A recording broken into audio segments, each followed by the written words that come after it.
오늘 내 생애 최고의 30일 우리 14번째 시간입니다.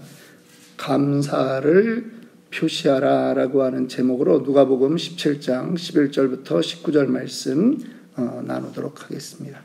우리 함께 따라합니다. 나는 죽었습니다. 나는 죽었습니다. 나는 죽었습니다. 나는 죽었습니다. 나는 죽었습니다. 나는 죽었습니다. 예. 여러분, 우리 이 30일을 가는 동안에는 그냥 이 나는 죽었습니다 이거를 우리가 입으로만 하는 것이 아니라 생각을 해보셔야 돼요. 정말 30일만 남았다면, 자꾸 이걸 상상을 그렇게 안 하니까 자기는 오래 산다고 생각을 하니까 그런데 정말 사는 날이 30일밖에 안 남았으면 어떨까? 모든 것이 새롭지 않을까요? 하루하루 지내는 그 일들이 의미가 있지 않을까요? 아침에 눈을 뜨는 것도 감사하고 또 이렇게 모닝커피 마시는 것도 감사하고 또 집 밖에 공원을 이렇게 산책하는 그 일도 감사하지 않겠습니까? 하루를 더 살아간다면, 생명이 연장된다면 정말 더 감사한 거예요. 예전에는 사소하게 여겼던 그 일들이 전부 다 감사로 바뀌는 거죠. 헬렌 켈러라고 하는 삼중고를 겪었던 장애를 가졌던 분이 썼던 옛날에 3일만 볼 수 있다면 하는 그러한 글이 영어책에 우리 있었던 것을 기억합니다. 숲속에 가서 새 소리에 귀를 기울일 것이다. 나뭇잎에 그 나뭇결 그거를 손으로 만지면서 감사할 것이다. 그런 말들이 있지 않습니까? 저만 좋은 학교를 나온 것 같아요. 그런데 어쨌든 우리가 이 생명이 유한한 존재잖아요. 사실 우리는 태어나면서부터 줄어들게 되어 있는 거예요. 늘어나는 인생이 아니에요. 그런데 우리가 그거를 잘 느끼지 못하고 살아가는데, 이번 기회에 내 생애 최고의 30일이라고 하는 이 프로젝트 시간에는 우리가 그걸 좀 더 가까이 느껴보자라고 하는 거예요. 키케로라고 하는 철학자는 이렇게 말했습니다. 감사는 가장 큰 미덕이며 모든 미덕들의 어버이다. 감사가 가장 기본이라는 거죠. 감사하는 마음이 가득 찰 때 자족하는 마음이 생기고 이 하나님께서 공급하는 그 평강을 누리게 되는 것입니다. 여러분, 우리가 지난 시간부터 에베소서를 배우고 있어요. 지난 시간에는 서론격으로 이제 에베소서 1장 1, 2절을 말씀드렸는데 2절 마지막에 은혜와 평강이 너희에게 있을지어다. 그렇게 인사를 하거든요. 그래서 제가 평강을 어떻게 해석했습니까? 평강은 외적 조건 때문에 내가 평안해지는 게 아니라 하나님 때문에 이유 없는 그 평안함, 하나님 때문에 얻게 되는 평안함이라고 말씀드렸어요. 그것 때문에 예수님의 제자들이 순교를 할 수 있었던 거예요. 목이 잘리고 십자가형을 받지만 마음에 평강이 있는 거예요. 하나님이 나와 함께 하시는구나. 또 지금 로마 원형 경기장에서 죽어가지만 나도 예수와 같이 부활하는구나. 그거를 믿게 되는 거죠. 믿으니까 어른들이 오히려 아이들을 더 안쪽으로 하고 어른들이 먼저 사자의 밥이 되기를 원하는 거예요. 일반적인 그 사람들의 마음, 우리가 이 땅을 살아가면서 우리 애들에게도 있는 그 이기적인 마음 속에서는 그렇게 할 수 없는 거죠. 도망다니기 바쁠 텐데 그렇지 않더라고 하는 거예요. 평강이 하나님으로부터 오는 평강이기 때문에 그런 거예요. 오늘 우리가 읽었던 누가복음 17장 11절부터 19절은 우리가 아주 잘 아는 말씀이 나오고 있습니다. 10명의 문둥병자들이 예수님이 사마리아와 갈릴리 사이로 지나가실 때에 한 마을에 살고 있었습니다. 그들은 모두 오늘날 우리식으로 말하면 한센병, 옛날식으로 말하면 문둥병, 나병이었습니다. 몸에 어느 날부터 반점이 생기더니만 딱딱하게 잡히고 나중에 이것이 커져나갑니다. 그러더니 진물이 나고요. 감각이 사라지고 심지어는 손가락이, 발가락이 떨어져 나갑니다. 마지막에는 그들의 죽음은 더 말할 수 없이 불행한 그러한 모습으로 그렇게 죽음에 이르게 되는 병이 바로 이 나병입니다. 제사장에게 한번 나병으로 판명되면 그 공동체에 더 이상 살 수가 없습니다. 쫓겨납니다. 다시는 사랑하는 아내도 자식도 만질 수 없고 껴안을 수 없습니다. 엄청난 고통이 그들에게 있는 거죠. 그 10명의 나병 환자들, 그들은 오래도록 이 병을 알아봤을 것입니다. 모든 것을 다 해봤습니다. 그러나 차도가 없습니다.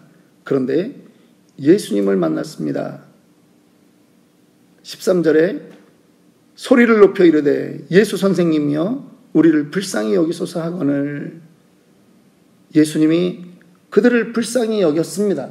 그리고 뭐라고 말합니까? 14절에 가서 제사장들에게 너희 몸을 보이라. 그랬더니 그들이 나아서 간 게 아닙니다. 그들이 그냥 그 말씀 한마디에 제사장을 향해서 가는 겁니다. 마을로 들어가는 것입니다. 그런데 그들이 가다가 깨끗함을 받은 것입니다. 여러분, 나병이 낫는다라고 하는 걸 믿으세요? 일반적인 현상이 아닙니다. 사람들은 낫고 싶어 하지만 역사상 나병이 나은 사람은 그렇게 흔치 않습니다. 구약 성경에서 우리가 주여 칠청하는 그 이유 중에 하나인데 그 나아만 장군이 나병에서 나음을 받았어요. 오히려 하나님의 성전을 모독했던 우시야 왕은 이마에 나병이 있어가지고 그만 왕궁에서도 별채로 쫓겨나고 그렇게 죽었어요. 고침받지 못했어요. 나병은 그렇게 고침받을 수 있는 병이 아닙니다. 우시야 왕 얘기가 나왔으니까 말인데 한마디 더 하면 여러분 그냥 죽으면 다 끝이 아닙니다. 우시야 왕은 열조의 무덤에도 들어가지 못합니다. 하나님께 저주를 받았기 때문입니다. 죽었으면 뭐 나병 환자나 일반 사람이나 다 똑같은데 그게 아니라는 거죠. 이들이 10명이 길을 가다가 갑자기 서로들의 얼굴을 보면서 깜짝 놀라는 겁니다. 코가 문드러져 있던 사람이 진물이 안 나는 거예요. 자기 얼굴에 다시 확인합니다. 피부에 느낌이 다시 돌아온 거예요. 손가락에 느낌이 다시 돌아왔어요. 믿기지 않는 선물을 받았습니다. 그런데 한 사람만 돌아가서 감사를 표하는 것이 오늘의 장면입니다. 다른 사람도 감사의 마음이 있었겠죠. 그런데 주님께 돌아가서 감사합니다라고 말하는 것보다 훨씬 더 중요한 게 그들에게는 있었습니다. 가족이 보고 싶은 것입니다. 사랑하는 내 가족들이 있는 집으로 가고 싶은 것입니다. 이 이야기의 가장 중요한 대목은 치유가 아닙니다. 한 사람만 돌아왔다라고 하는 그것입니다. 사마리아 사람 하나만 예수님 앞에 엎드려 감사한 것입니다. 특별히 사마리아 사람은 유대인들이 사람 취급도 안 하는 그러한 존재인데 그렇게 되었습니다. 10명이 다 나음을 얻었지만 감사한 사람이 단 한 명이라고 하는 것은 우리에게도 시사하는 바가 너무나 큰 것입니다. 모두 새 생명을 얻었으면 예수님의 능력인 것을 알았는데 이방인만 감사했거든요. 감사는 우리의 삶을 180도 바꾸는 능력이 있습니다. 이 나병 환자는 몸만 고침받은 것이 아니라 지금 예수님 앞에서 영적으로도 치유받는 그러한 은혜를 누리게 됩니다. 감사는 우리를 정서적이고 영적이고 관계적이고 그러한 모든 영역에서 고치는 힘이 있습니다. 감사의 태도는 우리 마음을 하나님을 향해서 열도록 하는 힘이 있습니다. 우리로 세상을 삐뚤어 보지 않고 있는 그대로 볼 수 있도록 하는 힘이 있습니다. 인생을 살맛나게 하는 것이 감사인 것입니다. 주님이 질문합니다. 10명이 다 낫지 않았니? 9은 어디 있느냐? 왜 감사하러 온 사람은 너밖에 없느냐? 여러분들은 지금 9명 쪽에 서 계십니까? 아니면 주님을 찾아온 1명 쪽에 서 계십니까? 수많은 것을 받고서도 당연시 여기는 우리 마음에는 도대체 무엇이 있느냐라고 하는 거죠. 사람들이 기도를 많이 합니다. 그토록 원하던 것을 받고 나면 감사가 사라집니다. 감사할 줄 모릅니다. 궁지에 몰려서 기도했는데 때로는 기도하자마자 응답받는 일은 아니에요. 그런데 원하는 순간에 원하는 것이 채워지지는 않았지만 그 시간을 견뎌낼 힘을 얻었어요. 또 조금 지내다 보니까 그 문제가 내 입에서 사라졌어요. 왜? 어떤 형태로든 채워졌거든요. 그리고 났더니 감사를 잊어버리는 거예요. 기도하자마자 바로 그 자리에서 채워졌으면 다 감사하겠죠. 그런데 하나님의 섭리는 그렇게 하지 않아요. 그런데 우리는 우리의 삶을 돌아봐서 다 알고 있는 게 있습니다. 하나님이 어떤 형태로든 우리에게 기도의 응답을 하셨다라고 하는 걸 우리는 알아요. 이 10명이 가다가 병이 나았던 것처럼. 그런데 한 사람만이 자기의 인생에서 무엇이 중요한지를 깨달았다라고 하는 것입니다. 가족이 중요한 것보다도 먼저 나에게 은혜 주신 그분께 내가 감사하는 것이 더 소중한 일이라고 하는 것을 이 한 사람은 깨달았다라고 하는 것입니다. 감사가 하는 일이 무엇인지 아십니까? 여러분들을 변화시키는 거예요. 감사는요, 하나님께 나아가는 그 열쇠인 것을 믿으십니까? 감사로 제사 드리는 자에게 하나님이 그의 얼굴을 향하여 주실 줄 믿는 것입니다. 감사하면 작은 것도 소중하게 보입니다. 감사하면 내 시야에 들어오는 모든 사람들이 다 소중해집니다. 감사하면요, 내 삶이 즐거워집니다. 9명이 감사하지 않았습니다. 우린 질문해야 됩니다. 신앙생활의 감사의 비율이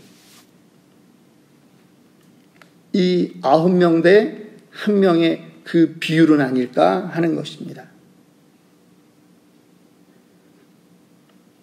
10%의 사람만 감사하지 않는가?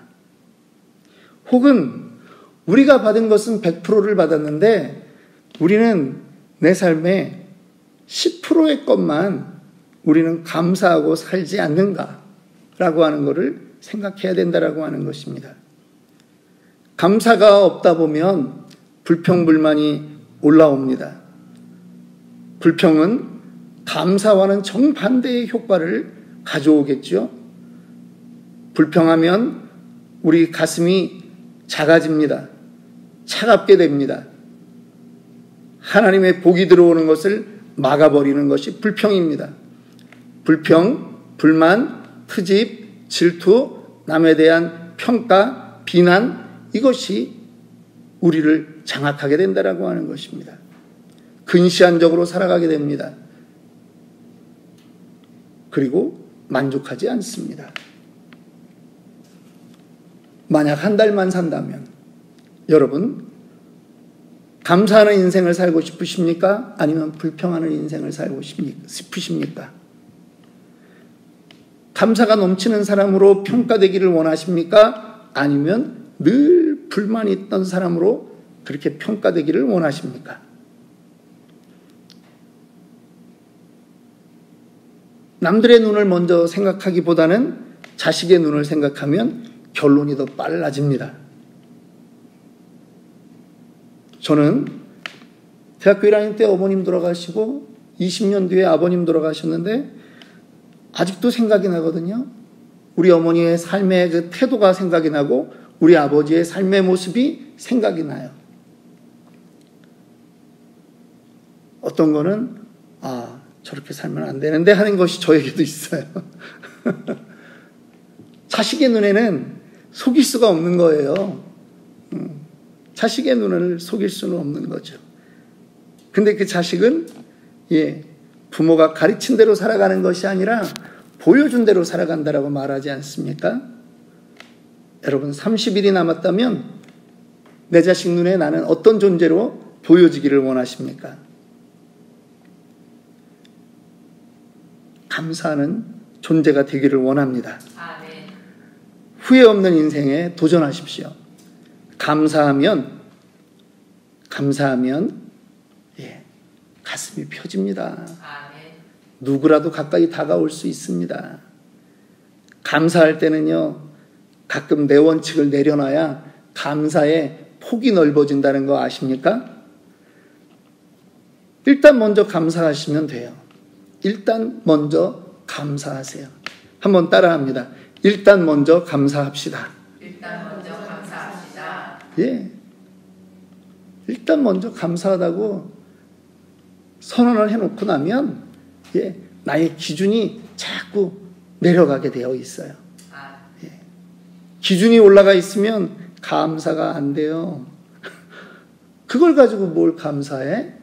당연한 걸 가지고 이렇게 된단 말이죠. 오늘 우리는 한 명의 그 문둥병자처럼 정말 받은 바 은혜를 세어보고 주님께 감사하는 그러한 사람들이 되기를 주님의 이름으로 축원합니다. 아멘. 숙제가 있습니다. 내게 감사한 제목 5가지를 적어봅니다. 이것이 첫 번째 숙제입니다. 두 번째는 감사를 내가 남들에게 실천할 것 하나를 적어보십시오. 아울러 누구에게 해야 되는가 한번 적어서 표현해 봅시다. 기도합시다.